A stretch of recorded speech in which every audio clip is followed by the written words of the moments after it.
Okay, so I'm going to talk a little bit more about connective tissue.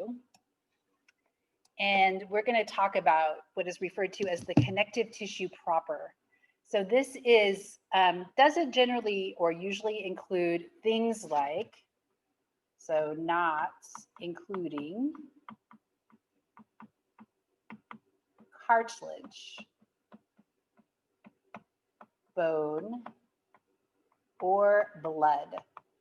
So these are the connective tissues that we are going to talk about in other chapters of the book. We have one whole chapter about blood.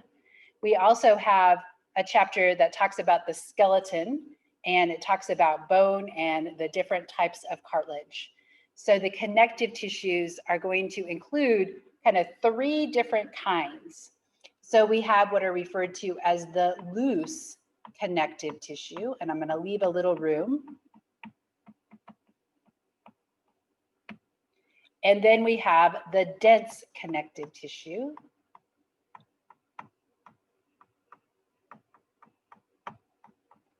And the loose and the dense actually have to do with the amount of fibers that are actually in the connective tissue. So when we look at connective tissue, one of the interesting things is that there is cells within a matrix. So I'm going to write that up here. So they are cells within a matrix, different types of cells depending upon what type of connective tissue that you're looking at. So one of the things that is in the matrix would include fibers. So when we look at loose connective tissue, this means that the fibers are loosely assembled.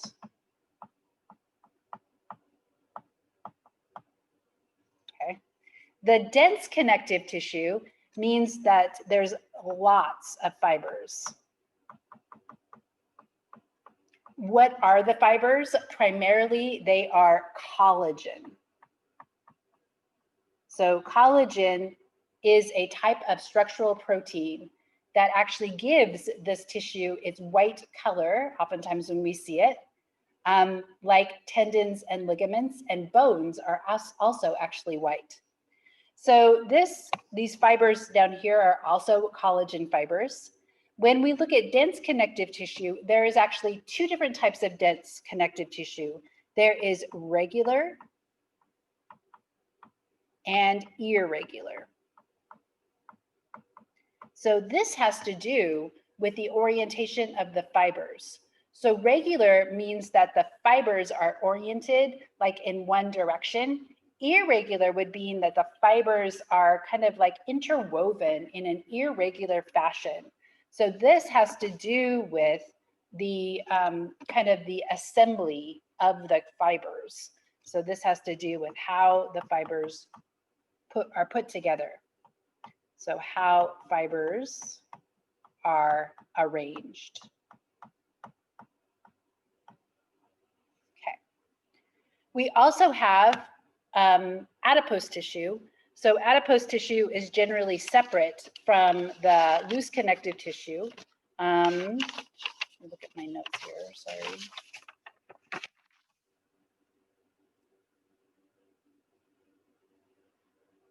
No, I'm going to put adipose tissue under my loose connective tissue because that's the way this textbook has it. Okay, so the loose connective tissue includes adipose. What is adipose? Adipose is fat. We've talked about subcutaneous fat, for example. We could also talk about areolar connective tissue. Areolar is that papillary layer of the dermis. That is part of the dermis. Areolar is actually the most common type of connective tissue. So that is super important. Sometimes they call that the fascia, right? The white interwoven strands of collagen fibers, areolar. And then we have reticular. So reticular means network. And so there's a network of collagen fibers. And so this would be, for example, I'll put papillary layer for areolar, papillary layer of dermis. This would be, for example, your lymph nodes and your spleen. It creates environments in which cells can reside within that network. That reticulated means like a network. You might have seen that before in cell biology. The endoplasmic reticulum, right, is a network of plasma membranes inside your cell.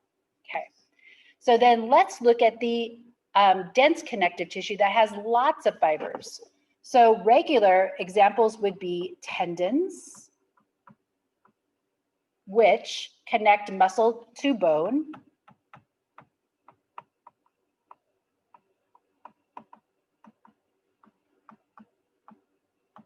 and ligaments, which connect bone to bone.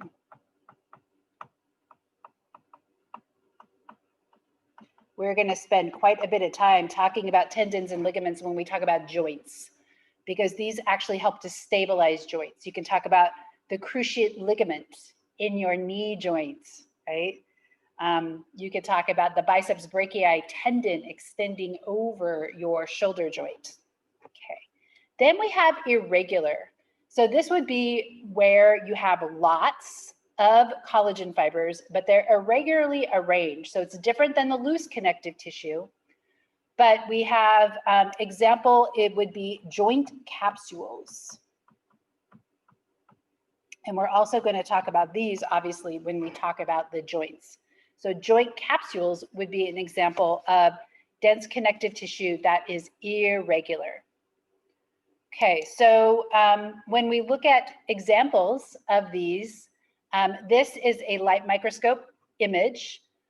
This is just a diagram showing the adipose tissue. We have special types of cells called adipocytes or adipocytes that store triglycerides. When we look at these reticular fibers, this would be like in the spleen. We see that there are this network of fibers, and then there's cells also within this tissue, cells within a matrix, one of the characteristics of connective tissue. And then let's look at regular versus irregular. So regular, notice that they're kind of all running in the same direction. This is important because, like connecting a muscle to a bone, that is in the direction of the muscle contraction, and the tendon actually has a little bit of elasticity to it, right? So our tendons are a little bit elastic. They can stretch and then come back. But they're also very strong because of the collagen fibers. And then we have the joint capsules, which would be the dense, irregular connective tissue proper. So we're going to talk about cartilage and bone in a separate lecture. It's in a separate chapter. We're going to specifically talk about it. And that is in the next chapter of the textbook.